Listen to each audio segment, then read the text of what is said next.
Zionsville Plan Commission meeting on Monday, October 17, 2022. Start with the Pledge of Allegiance, please. I pledge Allegiance to the flag of the United States of America and to the republic for which it stands, one nation, under God, indivisible, with liberty and justice for all.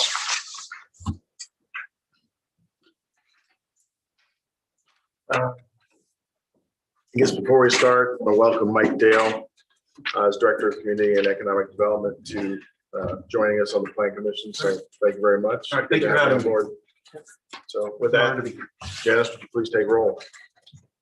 Yes, sir. Mr. Jones, Present. Ms. Madrick, You're muted.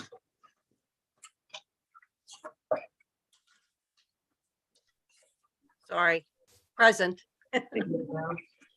Mr. Lake, Present. Mrs. Grabanowski, Present. Mr. Franz, Present. Mr. Hurst is absent. Mrs. Walker is absent. Okay, we do have 5, so we have a quorum. Any matter will still need 4 votes to be approved or denied, whatever the vote may be. In your packet was a set of minutes from the August 15th, 2022 Plan Commission meeting. Are there any comments, additions, deletions to those minutes? I move we accept them. Is there a second? Second. All in favor, signify by aye. Aye. Opposed by nay. Motion carries 5. Minutes are approved. There are no continuances from last month. That's a rare thing to say. So on the new business, docket number 2022-49Z, Town of Zionsville, Creekside PUD rezoning, 10814, 10850, 10903 Creekway, 5550 West 106th Street, Zionsville petition to rezone 36.544 acres of existing Creekside Plan Unit Development PUD to a PUD to permit additional primary uses and revise certain development standards. You're presenting, please state your name, address. Hello, my name is Zach Lutz. Address is 5034 Primrose Avenue. I'm here to represent the RDC in the petition. The proposed petition is to amend the existing PUD, the remaining lots that are still owned by the RDC. The proposed changes to the remaining lots are basically trying to improve the marketability of these properties with updated development standards while updating the uses of these parcels to better suit the changing market demands. We are also updating some text for clarity and legibility throughout the document to make it easier to work with. I'm going to highlight the major changes within the PUD itself. You can also see them within the documents that you have before you. One of the big items is the creation of a new sub-area E, which is the remaining Creekside lots that are owned by the RDC, which were previously sub-area D, are being transitioned to sub-area E. Most of the development standards are going to remain the same as well as the uses. However, some of the changes that are going to be made are allowing some of the retail uses, which can be found in sub-area B, are being added to this new sub-area E. Some of those can include retail sales, and then we'll also be adding some other uses related to automotive, such as automotive sales, service, storage, as well as some updated accessory uses. Sub-area B will also see some changes as well. You're going to see a few items with clarity, as well as adding event center to one of the primary uses. Along with that, sub-area B and E will be allowed to have open retention and detention areas. This is only if they accompany these systems with park-like landscaping to help improve the aesthetics and go along with Creekside's goals. And so, but beyond that, if you have any questions, I'd be happy to answer them for you at this time. All right, thank you. Is there anybody from the public who'd like to comment on this matter? Is there anybody online? Nope. All right. Staff report, please. Thank you. Mr. Lutz did a fine job of summarizing the petition. One thing I'd like to emphasize is that the proposed rezoning directly impacts really only 9 of the parcels within Creekside. And I'm sorry, 10 parcels. There are 10 parcels that are still owned by the RDC representing the town. And it's only those parcels where we're talking about expanding the permitted uses and some of the development standards.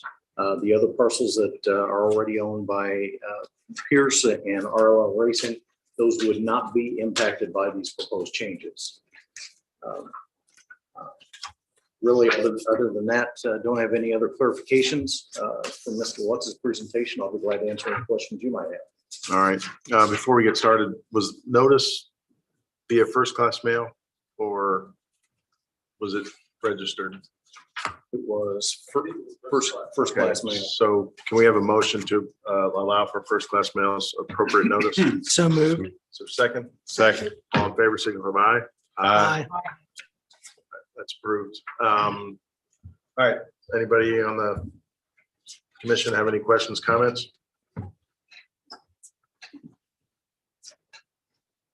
No, in reviewing the changes, I mean, they're kind of been modernized to fit current development and current architectural building standards. So I think they're all reasonable. Okay. Anybody else? If not, would somebody like to make a motion on this one? Sure. I move that docket number 2022-49-Z, a petition to rezone 36.544 plus or minus acres within the Creekside Corporate Park from the Planned Unit Development PUD District to a Planned Unit Development PUD District. Town of Zionsville owned land within the Creekside PUD as per ordinance 2018-08. Receive a favorable recommendation based on the findings in the staff report as presented. That's it. With the recommendation being certified to the town council for adoption or rejection. Is there a second? Second. Is there any further discussion? Janice, would you please take roll?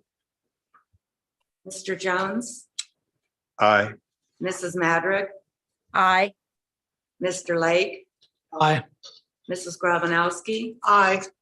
Mr. Franz, Aye. Motion carries 5-0. We will forward that to the town council with a favorable recommendation. Thank you. Next on the docket is number 2022-43 PP.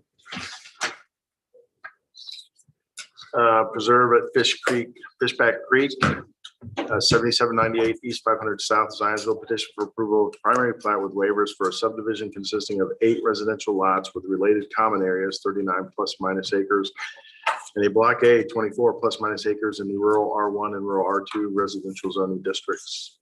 Please begin. Thank you, Mr. President. For the record, Mike Andrioli, 1393 West Oak Street. And to the extent that your motion wasn't a blanket motion, we submitted our notices by first-class mail as well. If your motion was a blanket motion for all of those, then we don't need it. But otherwise, we would appreciate going ahead and be allowed to move forward on that part of it. Is there a motion to allow for first-class mail? So moved. Second. All in favor, signify by aye. Aye. Thank you. Thanks. Thank you. I'm here tonight representing Stonegate. Stonegate is comprised of John and Cheryl Weaver. They live very, very close to this, almost directly across County Road 500, which is the Zionsville Whitestown Road, and at the intersection of 800, probably about a quarter of a mile from 800 and 500 on the south side. They have a horse farm there, substantial acreage there and a horse farm. They've owned these essentially 2 parcels. When they bought it, it was all surveyed as 1 parcel because they had property on the north side of 500. They had property on the south side, and it was all surveyed as one 63-acre tract. Hence why part of it's listed as a block A. They have really no intention to develop it this time because that borders up to their property, basically to the west and to the south of 500. But they are seeking primary plat approval tonight for an 8-lot subdivision. As you've seen by the narrative, this is substantially, if there is such a word, underdensified. If they put sewer and water to that. They could basically have 39 lots. They could have substantially more just with the 39 acres that they have on minimum 2-acre lots. So they have substantially reduced the density in this particular proposed development for several reasons. The Weavers did not want to see any more substantial development close to their property. And this is going to be extremely high-end residential development, custom builders, a lot of ponds, much more than we need for drainage, basically for aesthetics, as well as drainage, of course, but mostly for aesthetics, a lot of mounding.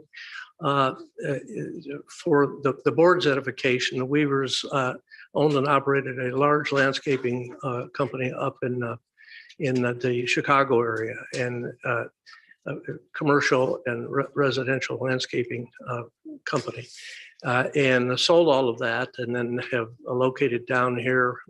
Mr. Weaver is from Indianapolis originally, and Cheryl Weaver is from Shelbyville, so they wanted to locate down here, pick Zionsville, and want to do a very boutique development out in that particular area. Staff report is very thorough. A couple of the areas that I want to talk to you about with regard to staff, there's 2 waivers that we are requesting. The first waiver, we understood, and working with staff who work very closely with us on this project and very much in a collaborative way, indicated that since the road is under the jurisdiction of the county, we needed to get a waiver for the sidewalk and the private drive. And we, in fact, did that. And we're able to get that accomplished this morning. And staff has been provided a letter from Mr. Clutter indicating that the county attorney indicating that that was approved today. So hopefully that was sufficient for staff. If they need anything else, we'll be able to get something from Mr. Parr, who made the presentation this morning as I was in another hearing, so could not do it. So he was kind enough to go ahead and do that. The other waiver has to do with water. We've been working with the fire department, I guess since our first TAC meeting, because they became involved. There's water across the street in the subdivision to the east on the other side of 800. But this proposed subdivision, the Preserve at Fishback Creek, AKA Marsh Meadow is what it started out to be. That particular subdivision is on a well and septic. So we were not proposing to run water lines, but in discussion with Mr. Lips, the fire department, he has got us to commit to run one water line under the road at our entrance to be able to go ahead and serve one fire hydrant there as a minimum commitment. There's some things going on in the area with some other properties with regard to people looking at development. So water may be more prevalent than we now believe it to be, and maybe a little bit more cost effective than we now believe it to be. So we've committed to go ahead and at least run one water line, and then we had a series of additional commitments depending on what we could work out with the water company in the future.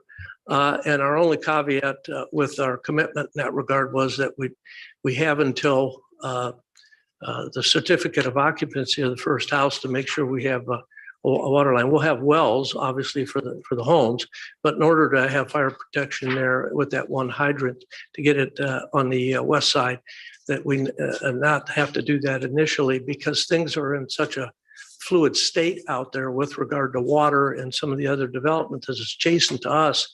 We want to see how that develops before we go ahead and run that line. We may be able to do more than what our minimum commitment is. So wanted to bring those two things up. The other thing I wanted to mention to you, and I'm going to have Mr. Schubert explain to you what we're doing with regard to our entrances and the safety of those entrances and the compliance with your ordinance. For some reason, when the subdivision was done to the east, they have cuts and they have acceleration and deceleration lanes for those two cuts. There was nothing that was required across the street on our ground, or nothing required of that developer to do anything with regard to blister strips or anything on the other side of the road. However, with this 8-lot subdivision, staff, and I don't mean Janice and Roger, but I'm talking about a town engineer, is requiring us to either make full improvement to the road or do another lane in front of the entrances to the subdivision across the street. That's not permitted by your ordinance. We don't believe it's allowed by your ordinance. I've provided a statute to you, which is part of your ordinance that you have there in front of you, that basically talks about we have to give right of way. And I'll let Mr. Seward describe to you what we've done, because we've done more than the normal amount of right of way to be able to give to the various entities to be able to go ahead and do road improvements. But if you look at that particular subsection that is being used by Mr. Lewis, and I'm sure will be discussed in the staff report, 16A, where a subdivision borders an existing street, or when the transportation plan indicates plans for realignment, additional right-of-way of widening of an existing street, or a proposed future street that would require use of some of the land in the subdivision, the subdivider shall be required to dedicate that portion of such existing street, which is contained within the land subject to the secondary plat of the subdivision, to the full width required by the chapter. That talks about dedication of land, and we've dealt with this, and you've dealt with this. Of course, developers are required to dedicate land along streets. That's in your ordinance. This is the first time I've heard a request, especially of an 8-lot subdivision, where costs are very limited in terms of what we can do and be able to get our money out of it, to go ahead and put blister strips or essentially another lane across from the subdivision to our east that wasn't required to do any improvements themselves with regard to that. Makes no sense whatsoever. I don't think it requires a waiver because I don't think it's allowed, but I think it's important that you hear from Mr. Seward, who will tell you exactly what we have done that's been in compliance with your ordinance and how we've approached this. We're not trying to be difficult with staff. We're not trying to be difficult with the town. We only have an 8-lot subdivision. What we don't want to have to do is have the cost mount so much that we've got to add additional lots. And that's not anything of a threat or anything like that. It's just the reality of the situation. With only 8 lots, you can only spread those costs around in a prudent manner as you can. And we're not going to be able to add water to the site and add additional pavement to the site that's not required by your ordinance and still make this thing work from a number standpoint. It just doesn't. We've looked at all the options. Mr. Weaver and Mrs. Weaver want to get along. They want to have a quality subdivision, but there's limits on what they can commit to do. So I would like Mr. Seward, if he could, to go ahead and explain to you and work through what we have provided. Thanks, Mike. Bear with me for 1 second. I will get this plugged in.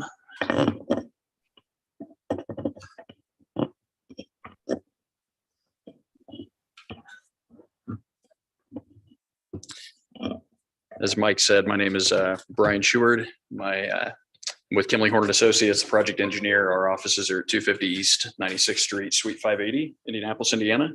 To give context here, I think Mike did a pretty nice job there, but I have 2 things up.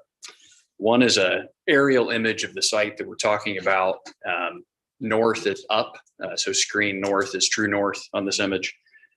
And the 2, this is the particular property in question, which is the large field in the middle. When we started laying this out from the beginning, the Weavers' desire was to have large lots, 3-4 acre lots was their goal. And with that, we looked at a number of different configurations, including a loop, kind of horseshoe design, that would eat up ultimately quite a bit of real estate with the road itself and would also be more expensive. And then we spent a good amount of time looking at, could we just center an access drive in the middle of the 2 opposing intersections on the other side, put it right there where that red dot is roughly, and run a single road in less than the length, the maximum length allowed for a dead end road. It's about 700 feet in to a cul-de-sac. And then that would allow kind of a fanning of lots around the outside. So we found that that was the most efficient way to achieve the client's goals doing that. Plus it had the effect of typically you don't want close opposing intersections that are slightly offset. That creates for weird turn lane kind of dangerous conditions. So by centering it in between the two existing drives on the east, that's from an engineering perspective the best place to put it as well. The reason I pulled this up is today that's a 24-foot wide road. Typical drive lanes are 12-foot wide. So it's a typical, I'd say, road with respect to drive lane widths. I think the city engineer would argue for a 16-foot half road, so a 32-foot wide road. The practical challenge we have is there are power poles that you can see that run very close to the edge of the road. They're about 5 or 6 feet off the edge. So widening that road would essentially make the weavers have to move half a dozen or more power poles along that stretch, which would add quite a bit of cost to the project as well. And I have been in touch with Jerry Lasley at the Boone REMC, who controls those poles, and that cost would fall back on the developer in that case. So looking, if I flip back to what we're proposing, and not to hopefully confuse you, but north is to the right now, just fits on the page better that way. We're dedicating a 55-foot half right of way. It's actually wider than what Hampshire dedicated. They dedicated 40-foot half. And in talking with George, that's kind of a unique thing where I think at the time Hampshire was developed, the standard said 40 foot. The current standards call for 55. So we're actually dedicating more than what the development to our east, which is on the plan south side, had dedicated. And if I zoom in closer, you can see we are abiding by the Zionsville standard, which is a southbound right turn lane taper for 100 feet. There's a minimum turn lane length of 100 feet. Then you have your entry. And then there's a 100-foot acceleration lane that tapers back. And then opposing that on the opposite side is a northbound passing blister. So if you have northbound traffic that wants to pull in and they come to a near stop, people from behind them can pull out and around and continue on their way without having to stop behind the stop traffic. So this is town standard, very, very common, and we're abiding by that at our entry.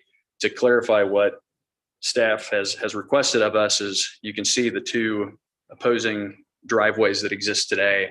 They're asking us to put passing blisters on our side of the road in both of those cases as well, which I count between 2 and 3, possibly 4 additional power poles that would be touched if we were to do that. So it's a pretty intensive thing for us. And as Mr. Andreoli explained, doesn't think that the ordinance necessarily requires us to provide passing blisters for other developments that have long since been developed. So highlighted in red is what we're proposing. If you have any technical questions, I'd be happy to answer them. All right, thank you. I think as far as our presentation, we'll be happy to answer any questions or respond to any questions after staff gives their report. As I said, we have been communicating our concerns with Roger and with Janice, and they in turn back to us. So it's been the cooperation has been good. We just at this loggerhead with regard to how we're going to handle that passing blister that we don't. Passing blisters that we don't think can be required. And moreover, we're putting in the blister where our road is and where our cut is, which is costly enough for us, but to have to do it for others, we're just not going to be able to afford to do that with an 8-lot subdivision. Thank you. All right, thank you. Is there anybody in the public who'd like to comment on this matter? Anybody online?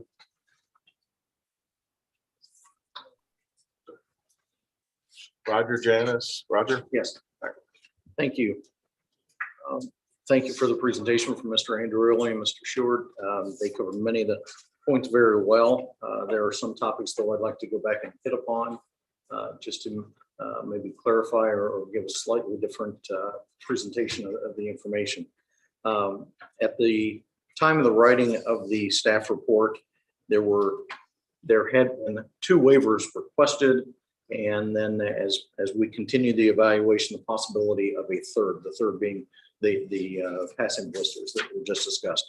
Regarding the two waivers that were initially filed for, the first being interior sidewalks along the private street that's extending from County Road 800 East westward into the subdivision. That road was determined to be under the jurisdiction of Boone County Highway. So the request by the petitioner for a waiver of those sidewalks to the Zionsville Planning Commission was not appropriate. It needed to receive a waiver from the governing jurisdiction, that being Boone County Highway. They did go before Boone County Commissioners this morning, and we received verification that waiver request was granted.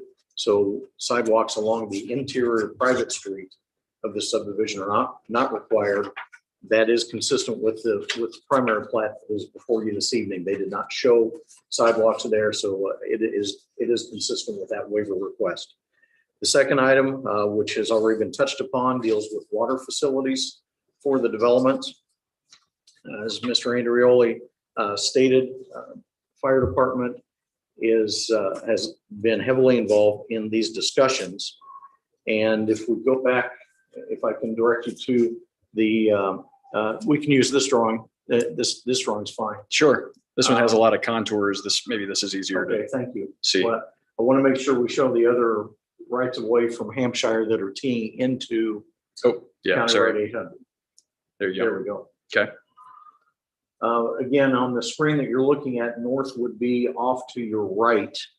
And the curb cut that you see on what would be the east side of 800 North, the most furthest north one is Roslyn Street. There is a fire hydrant there at the intersection of Roslyn and 800.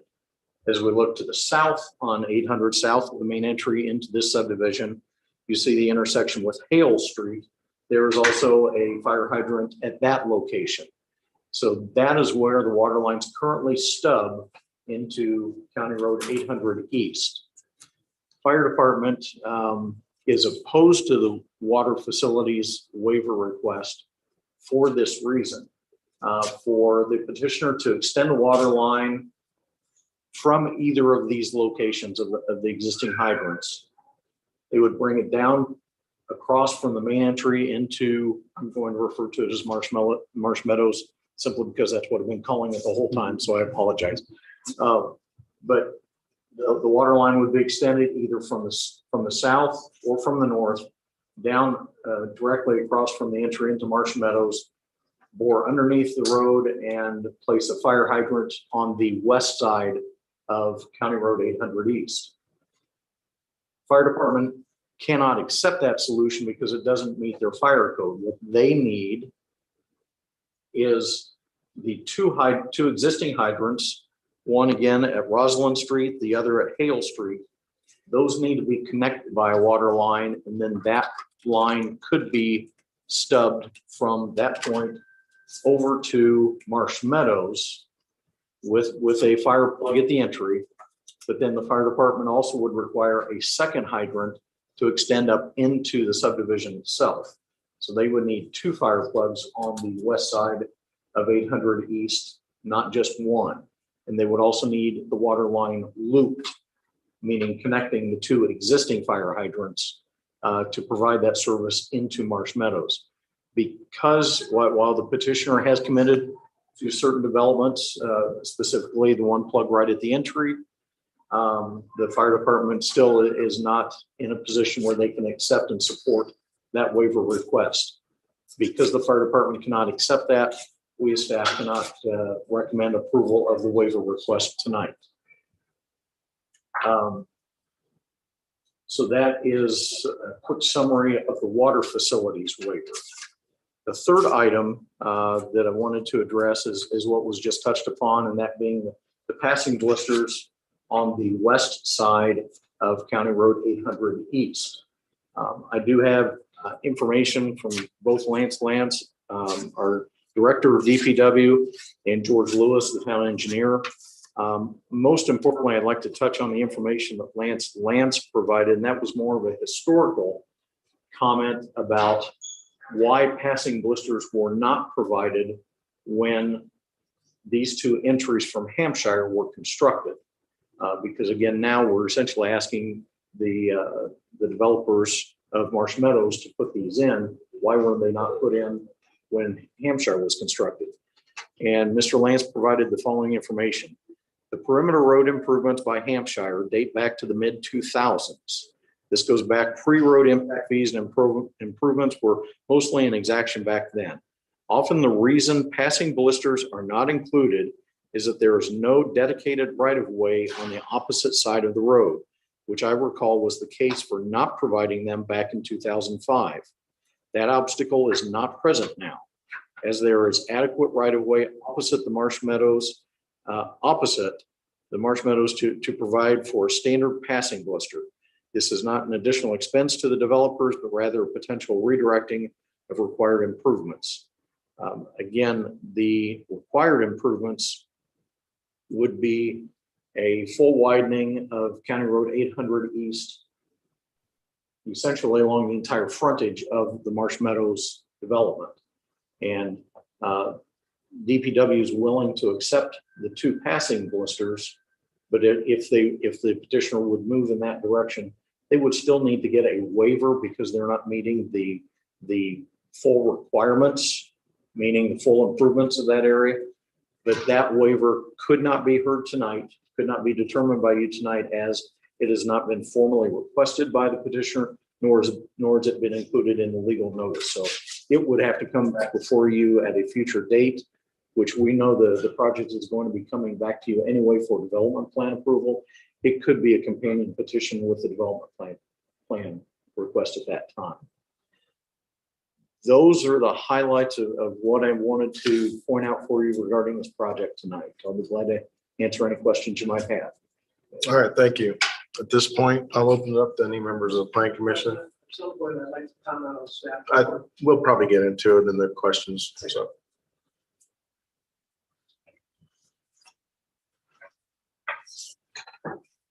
I mean, my personal opinion is if we're not meeting the fire department's recommendations or requirements, I guess I would say, then I don't see how we can approve that waiver this evening. Roger, is the reason to have the second, to me, it sounds logical, but the reason to have a second fire hydrant is so that the people at the back of the subdivision can have adequate water pressure when they have a fire? That is correct. And just to be clear on the placement of that, because you referenced the back of the subdivision, the fire department would accept one hydrant up at the entry and then a second hydrant only maybe half of the way back in the subdivision, not extending all the way back to the cul-de-sac itself. While I have the if I were living back there, I think I might want to have a fire hydrant close enough to put out the fire in my main.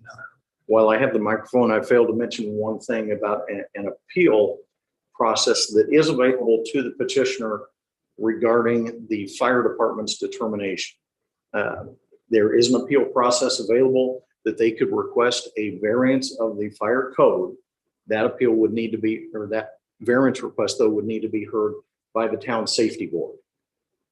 So if the town safety board would grant that variance of the fire code, then they could come back and request the waiver from you. At that point, if the town safety board would have granted the variance, staff most likely would probably be in a position to recommend approval of the subdivision control waiver of this fire requirement.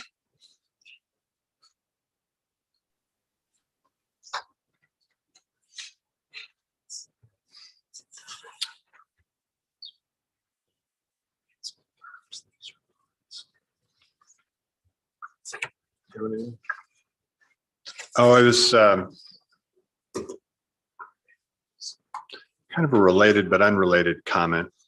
After the last BZA meeting, we got a follow-up letter to some of our activities.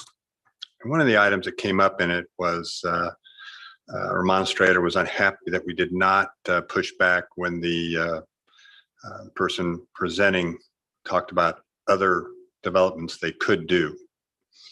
I guess, and this is not really directly at you, Mr. Andreoli, but in general, I would like to see in the future that petitioners stay away from making the other options available statement.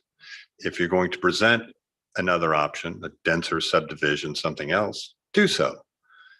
But don't stand there and tell us, and this is not directly at you, but in general, that there's other options available for developing this land. We've granted a certain amount of variances to allow this one to get this far. The only reason I didn't respond at the BZA level is I've heard those statements before, and I usually just ignore them. But it seems that there's this ability to make that comment that is supposed to motivate either the Plan Commission or the BZA, and it shouldn't. The other similar is hearing about other projects up or down or around the corner that may in the future happen that could affect this project. Same issue. All we're here is to kind of address what's in front of us. And what's in front of us is, one, when it comes to the street blisters, sounds like we got a very good explanation of why it wasn't required of the project across the street. And two, now that land's available, then it's kind of a fairly standard request. And in fact, it's actually a benefit that we're not requiring the full compliance, which is the improvement of 800 from one end of the development to the other. Similar to the issue of the water line, typically we support well and septics in areas where there isn't really any potential water, or bringing water to the site would create additional development up and down those utilities that we're not really in a position to want to promote. Here you have a situation where there's water available. I'm assuming the owners of the property have struck a sale price that is beneficial to them for changing the use of this land. And so including, full service when it comes to water, since it is available on the other side of the street, shouldn't be much of a burden. And hence, I'm not quite sure why we're ever entertaining the comments about, one fire hydrant or two. Water's available, provide water. That question? Nope.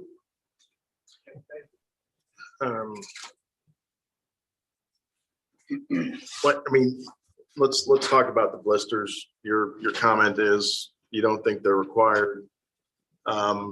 Staff and the DPW say they are. And I guess when I look at what you provided, if you read that next sentence, it says the improvement of such streets shall be as required by the design and construction standards for the town's plan commission.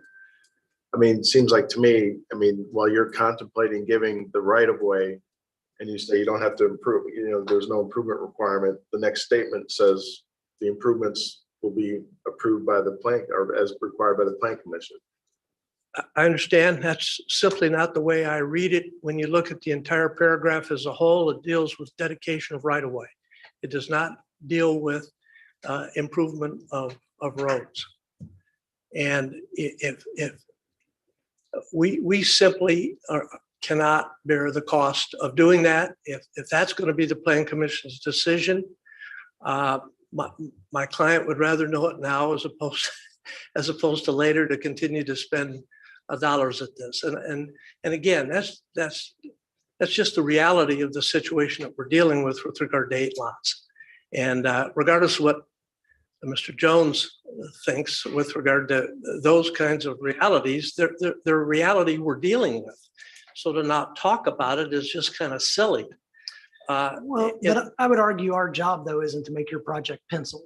Pardon? Our job is to not make your project pencil from a math No, standpoint. I understand. And I understand. all other developments are being, as of today, all other developments are being required to improve the road, and you're actually being given an out.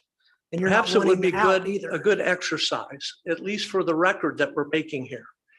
It'd be a good exercise to ask staff whether the improvements that we've made to our intersection and the passing blister across the street are in compliance with your ordinance. I would think that would be a sensible question to ask of staff as to whether the improvements that we have made or have shown on our plat, our primary plat, are in compliance with your ordinance.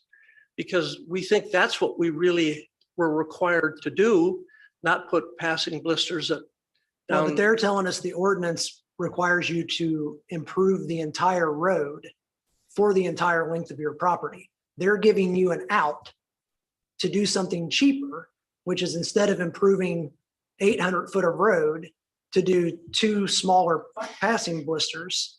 So I understand. they're telling us what you have to do. They're telling you what you have to do. They're also giving you another option, and you don't want either. I've asked for ordinance citations or anything that suggests that we have to improve the entire road. I've not received anything, and I'm sorry, that's how I'm trained. That's what I do on behalf of clients. If there's requirements to do that, I haven't seen it, and I haven't seen it explicitly in any of your ordinances. And this is the only subsection that's been cited to us, so I apologize for that. But that's the subsection that we're dealing with. I understand town has a wish list and a need list, and then requirements that hopefully are based on your ordinances themselves. And that was the only point that I was raising. We could not find anything in the ordinance itself that mandated that aspect of it. The rest of it, yes, we see that quite clearly in terms of what we proposed. Let me ask you this, given that this, technically, there's not a waiver for this right now. If you were to not have a favorable review by us of the water waiver, would you prefer a continuance versus a no vote? And we continue this for another month and you guys can continue to talk. Yeah, I'll speak up if you want. So would you, if we as a commission do not currently have a favorable view of your water waiver, and I'm not trying to speak for anybody, but it does go, it's a life safety issue and it goes against the current fire marshal's recommendation. If we had an unfavorable viewpoint of that, would you rather us continue this so you can have another month to address the fire issue and the road issue? Or would you rather us go ahead and vote on that issue? Well, it sounds like there's some other things to be talked about. Certainly on the water issue, our discussions have always been cordial and upfront with Mr. Lips, and we'll continue those discussions. It's not even the provider. There's even a different provider for this, which is another, fly in the ointment in terms of how we get it there. Although they've seemed to preliminarily indicate that they'd be willing to provide the water. So I don't think that's an issue, but still it's another provider. So we have to get, authority from them to be able to do that. As far as the water is concerned, absolutely. In our parlance, if we can do something with regard to water to satisfy the fire department from a cost standpoint, then we'll try to get that done. And since it's so fluid and there's so much happening around it with other developments, 30 days could make a big difference in terms of whether or not another developer is going to come along and run those lines and save us some cost. Or perhaps we can provide to the water company an opportunity to run through our subdivision to get to the people that are immediately adjacent to us that they've been talking to about development. Okay. That would potentially allow us, in terms of the tier that we've had, to maybe run water to the entire site at that point and all the houses. So at this particular point, that's kind of up in the air. So absolutely, we would welcome a continuance with regard to that and wouldn't have any problem with that to continue that discussion. I think Roger's right. If we have to do something, we need to go to the fire board and try to get their guidance too. And that may be some guidance to the plan commission based upon what they have to say. And that would give you more time for your road discussion as well. So given that, can I go ahead and make a motion? Anybody else have any questions, comments on it? Thank you. If not, then motion away. Okay, so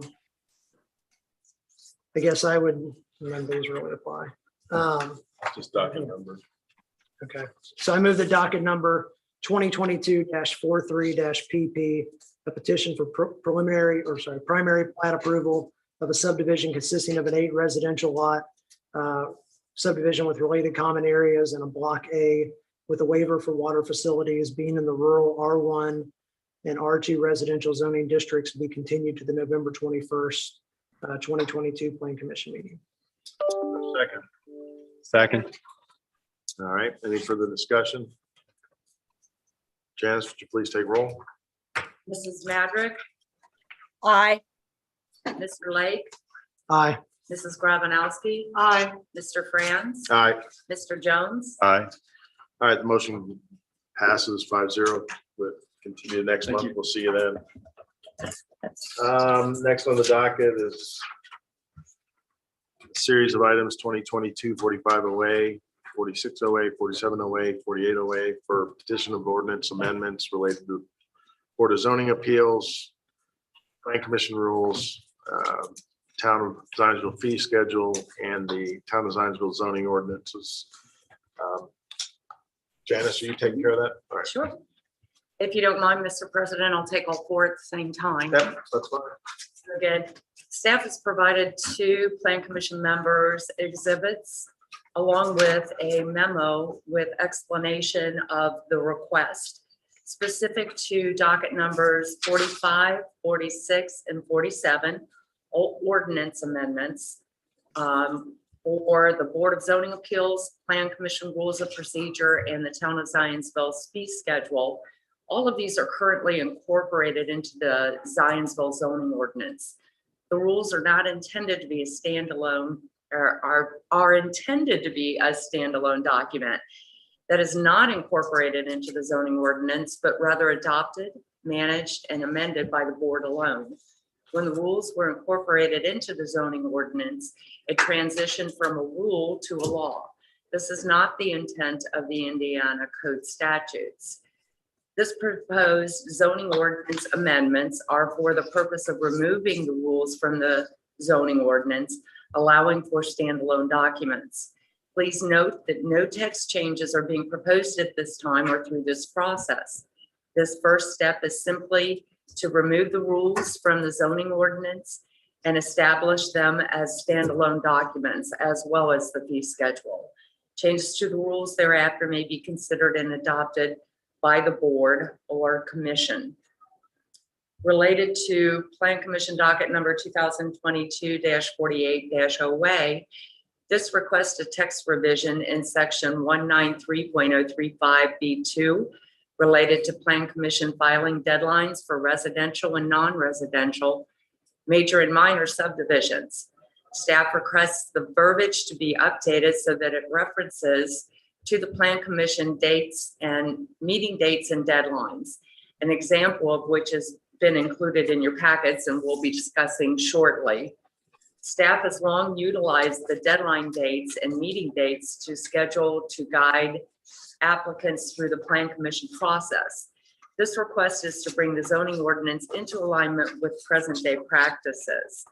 We provided to you a red line of that section in which we're requesting to strike that language and simply insert the language of petitions for primary plat approvals shall be filed with the Community and Economic Development Department as referenced in the annual Plan Commission meeting deadlines and dates.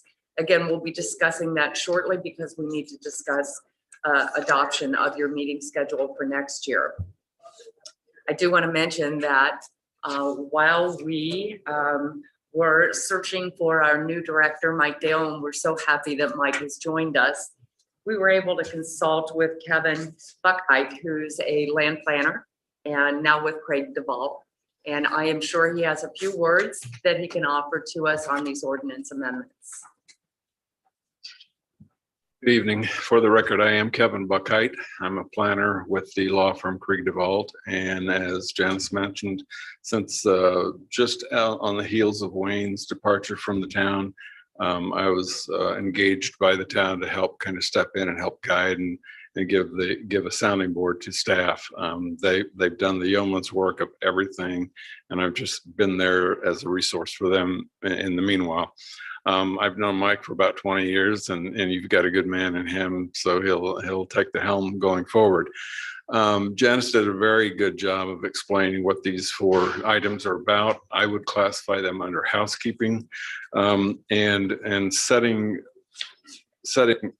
right the documents where they need to be. As she mentioned, rules are intended to be yours, the way you manage your meeting and the items that come before you. And when they were codified into the zoning ordinance, they became the town's laws instead of your rules. So this is going to correct that and you'll consider both of these for your rules and for the Board of Zoning Appeals, because they're both in the zoning ordinance. The fee schedule is, again, it's more of an annual administrative function for the town to look at their fee schedules rather than a land use regulation. So we're recommending pulling those from the code as well and establishing them separately as the standalone ordinance that can be better managed. When you've got all the fees under one category across the town, it's an easier find. And then 2, the last item is about clarifying the ordinance and helping to avoid confusion when somebody reads that the item has to be filed not less than 30 days prior to an ordinance. They latch on to the 30 and think they've got until 30 days prior, when in actuality, the deadline for filing has been extended beyond 30. And sometimes they miss that deadline because they've latched on to what the ordinance says. So again, the deadline schedule, the meeting schedule is more of an administrative function of this Plan Commission and your staff. And it just makes more sense to have all that cleared up so there's less confusion in the process. And I'll answer any questions you may have. All right, thank you. I'll ask the question. Is there anybody in the public who'd like to comment on this, specifically online? Take that as no. So, all right, and members of the Plan Commission, any questions, comments? No. Straightforward. We get more motions? There's a series of them. All right. And these are actually, these are favorable recommendations to the town council. That's right. It will have to go to the town council for approval. Number 1, I move that docket 2022-45-OA, an ordinance amendment related to the Board of Zoning Appeals rules of procedure for the purpose of removing the rules of procedure out of the zoning ordinance, allowing for a standalone document, receive an favorable recommendation being certified to the town council for adoption or rejection. Is there a second? Second. Any discussion? Janice, would please take roll. Mr. Lake, Aye. Mrs. Grabanowski, Aye. Mr. Franz, Aye. Mr. Jones, Aye. Mrs. Madrick, Aye. The motion passes, will be forwarded to the town council with a favorable recommendation.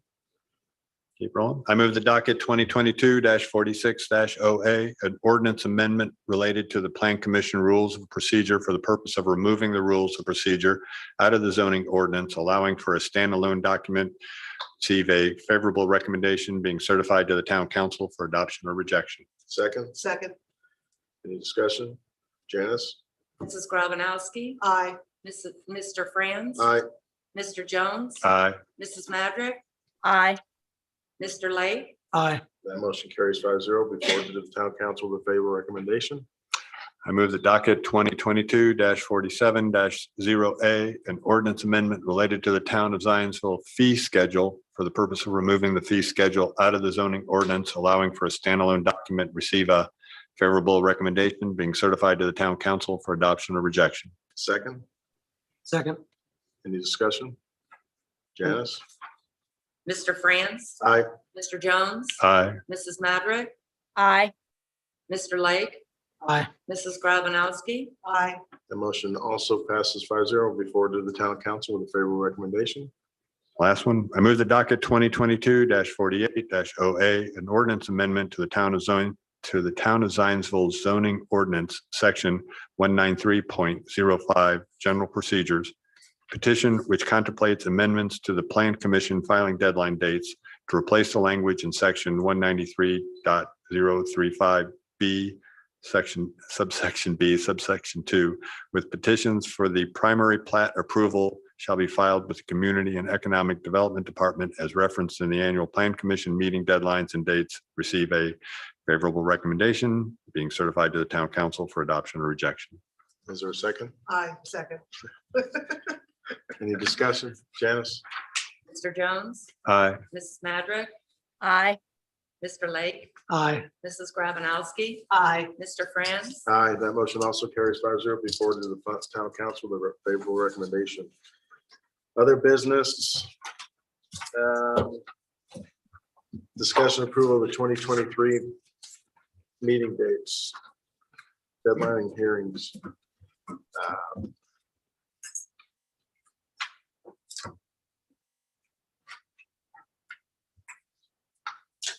Very clear cut and easy to read. I mean, Makes it's sense. standard stuff, so. Yeah. um, I move we approve it. Can I make you aware of one change? Sure. Some changes that we are proposing. The schedule for 2022 resulted in an average number of days between the filing deadline and the Plan Commission meeting date of usually right around 44 to 45 days.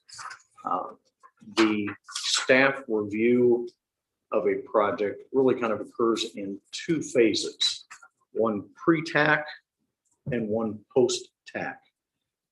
One of the things that we found is that there were times when we were receiving comments back from other departments in the post-TAC review that had not been identified at the pre-TAC review.